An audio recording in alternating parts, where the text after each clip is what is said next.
Good morning students. I am professor Vinod from site university Indore.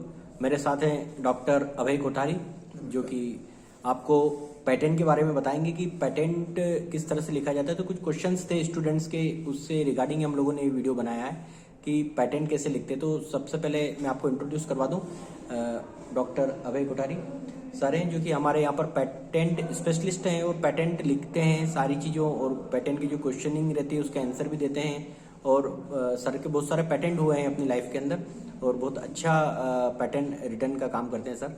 तो sir से मेरा पहला क्वेश्चन रहेगा कि सर क्या स्टूडेंट पेटेंट लिख सकता है क्या? तो सर से हम जानेंगे। विनोद जी, आपका प्रश्न बहुत अच्छा है।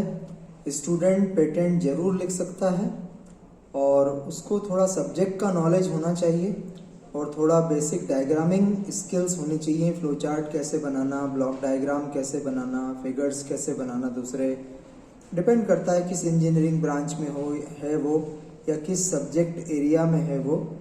और उसके साथ अगर एक फैकल्टी रहे तो थोड़ा सा चेक रहता है कि स्टूडेंट कोई कंसेप्ट गलत तो नहीं अप्लाई कर रहा है किसी प्रॉब्लम सॉल्विंग में, या प्रोडक्ट मेकिंग में, या किसी आइडिया के आइडेंटिफिकेशन में, या किसी सिस्टम के डिज़ाइन में। तो वो चीज़ रहती है फैकल्टी के साथ में।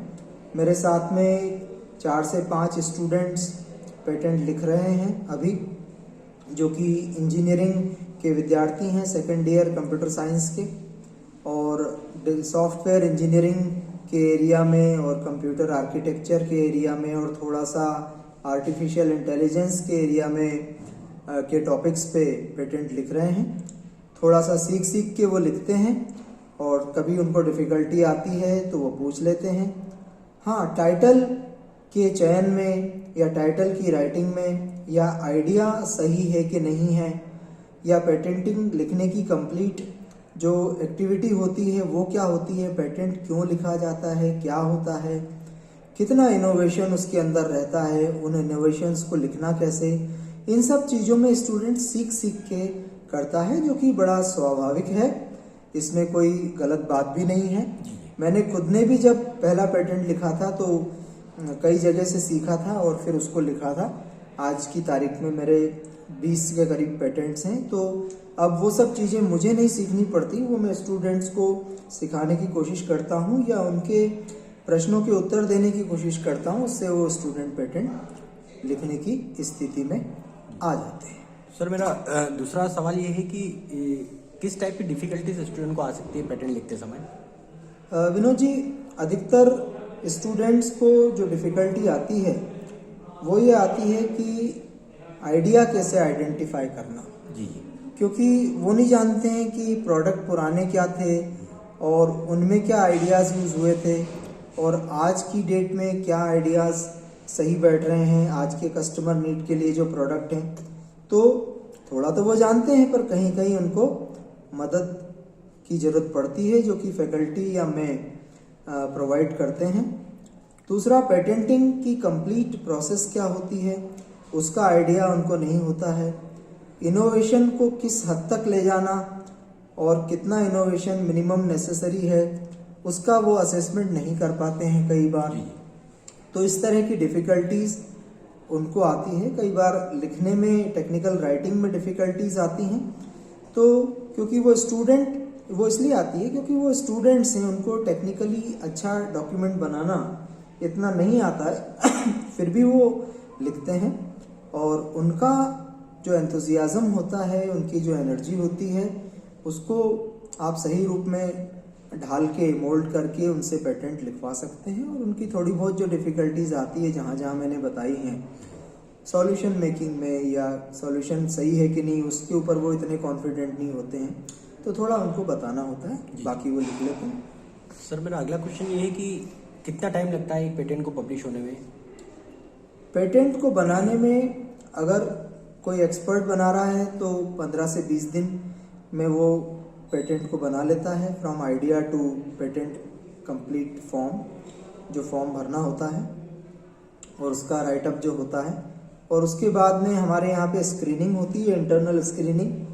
उसमें अगर पेटेंट निकल जाता है तो फिर पेटेंट को हम फाइल करते हैं। और 15 से 20 दिन उस पेटेंट को पब्लिश होने में लग जाते हैं। तो टोटल प्रक्रिया को आप समझ लीजिए, अगर स्टूडेंट कर रहा है तो थोड़ा स्लो होता है, फैकल्टी कर रहा है तो थोड़ा फास्ट होता है, डिपेंड करता है आप कितना समय दे पाते हैं। पर रोज़ अगर 1 घंटा भी काम करें उस पर तो 1.5 से 2 महीने में एक पेटेंट स्टार्ट से पब्लिकेशन स्टेज पे आ जाता है।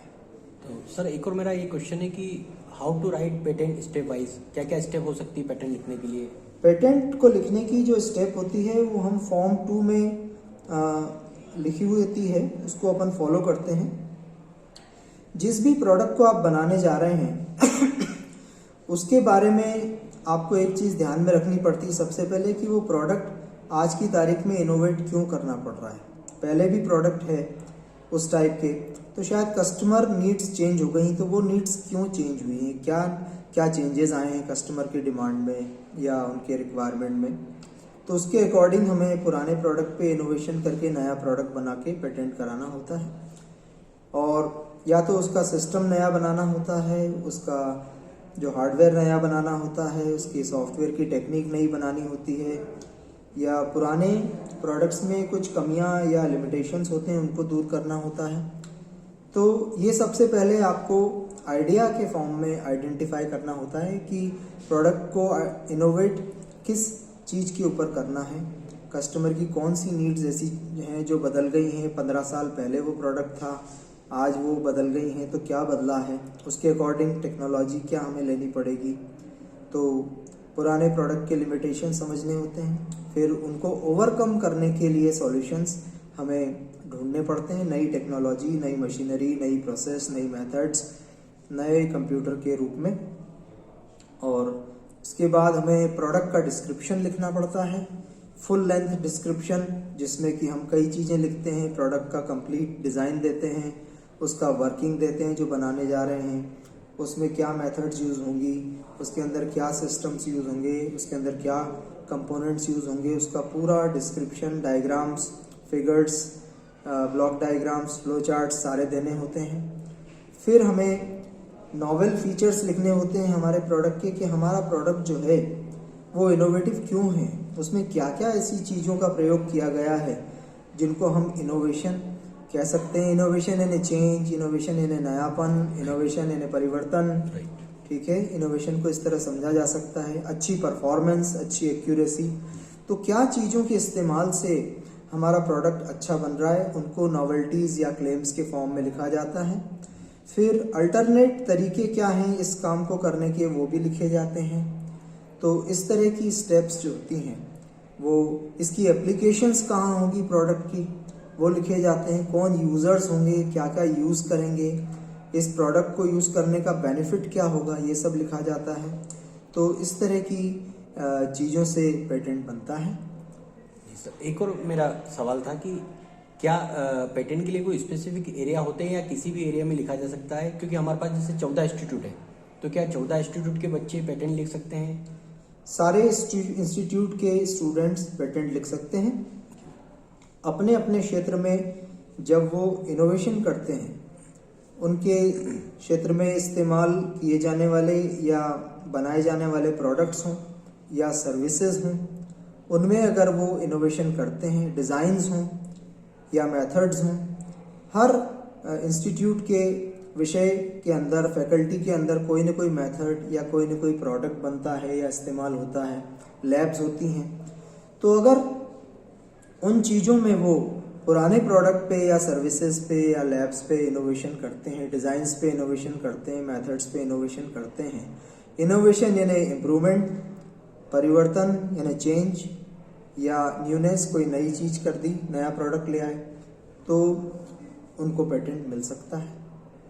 ठीक है, तो हमने काफ़ी सवाल के जवाब सर से लिए और बहुत अच्छा लगा मुझे पेटेंट के बारे में इतनी सारी इन्फॉर्मेशन दी। इसके लिए सर आपका धन्यवाद और इसी तरह से आपका आशीर्वाद हमारे ऊपर बना रहे। जय हिंद, जय भारत। धन्यवाद विनोद जी।